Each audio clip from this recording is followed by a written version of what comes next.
Hence, if you want to construct an exceptional life, pay attention to what I'm saying rather than what you do today, tomorrow, or even today. In today's video, I'll go through the 5 daily habits that helped me become a multi-millionaire by the age of 21.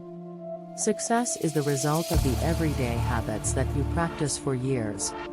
The first daily habit was setting daily challenges to speak to new people. For example, when I was 14 or 15 and riding the bus or tube to school, I would actually set a challenge to myself to compliment just one stranger each day. If anyone has ever been to London, they know what the tube is like. If you implement all 5 of these into your life, I know that you are going to achieve incredible things. It turns out that I chose a very different route, starting online businesses, software companies, and other ventures that are completely unrelated to what I had in mind and in my vision, but all of the principles still held true. I knew that there are certain life skills that, if you acquire them, will be beneficial regardless of what you do, like being able to approach a total stranger and simply offer them a compliment, regardless of whether they are a real estate agent. In terms of my enterprises, my first significant venture was a social media marketing firm when I was 16 years old.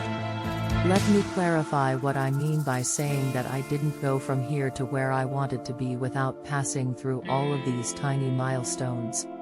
So for 2 years, we essentially just provided social media marketing services, which was amazing because it increased my income to around $30,000 per month, but then I figured, alright.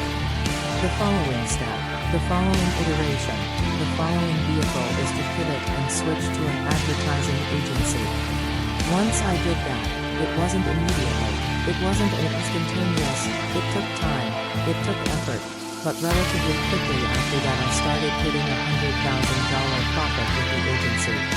Around that same time, I was starting to get a lot of different offers to start software companies, and I always told these people, listen, I'm not ready as an entrant.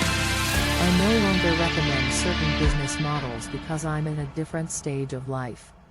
I'm no longer at the stage of life where I'm looking at opportunities that pay $100,000, $300,000, or even a few $1,000,000 annually. Unless the opportunity pays 10 or multiple tens of millions of dollars annually, or it's an opportunity to eventually cash out my equity for hundreds of millions, then that's just not where I should be. With 150 employees across all the companies, I have more resources than I ever did. 3 years ago, I didn't have this kind of support, and I was wise enough to say, hey, a very difficult business, for example, like my software companies, maybe now is not the right time.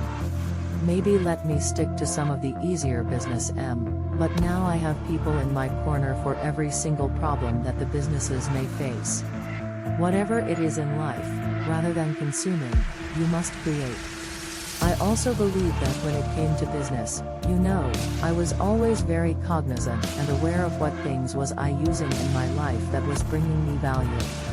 I've never been the biggest fan of watching football because rather than watching it, I'd rather just go play it.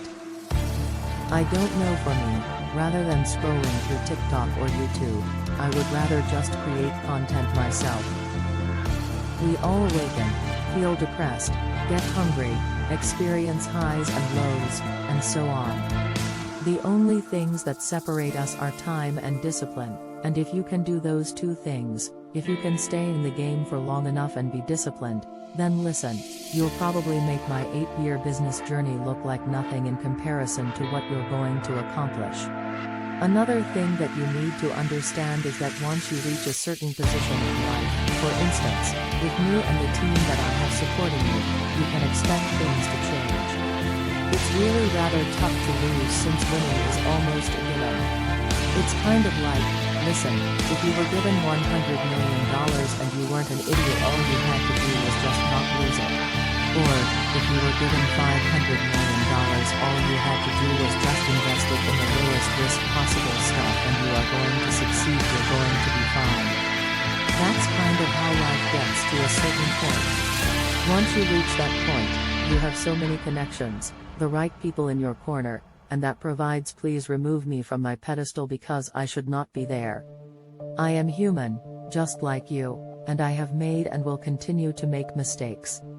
However, that is part of human nature, and it is also a part of one's relationship with the Creator, whoever that may be to you. Whether you identify as religious or not, that relationship still exists between you and whatever higher power you believe in. Hopefully, you at least believe in some higher power. Thinking in second-order consequences is my last daily habit that helped me become multimillionaire by the age of 21. When I was younger, I played a lot of chess because, as I mentioned, I was a very introverted person. I was even a member of my school's chess club. However, when you play chess, you're constantly considering sixth or seventh order consequences. You're constantly considering what will happen if I do this, and you're constantly considering I kept it with me for the rest of my life since I was used to thinking in terms of second order effects.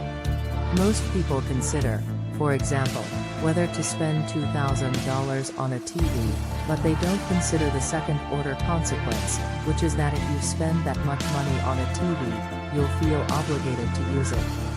As a result, you'll have to use the TV and spend time watching Netflix to feel like you got your money's worth, and there are many other things in your life that are more important. For instance, when you download TikTok, you can think that everything is okay since it's only an app. Yet, what are the second-order effects? If you join TikTok, you won't be able to accomplish anything else you want to in life. I'll offer you another ideal example. The reason why it's bad to be needy with a girl is not just because that one girl may reject you, it's also because you no longer respect yourself. For my 8% female viewers, I think you can still apply this to yourself, but you don't look at yourself in the mirror and go, listen, I'm a man. So let's say you're too needy with a girl, and she rejects you. That's hurtful and that's needy. I often state that I want to earn my first $1 million. I basically stopped drinking for 3 years because, while first-order effects may include a hangover the next day, second-order effects include making decisions in your life while impaired.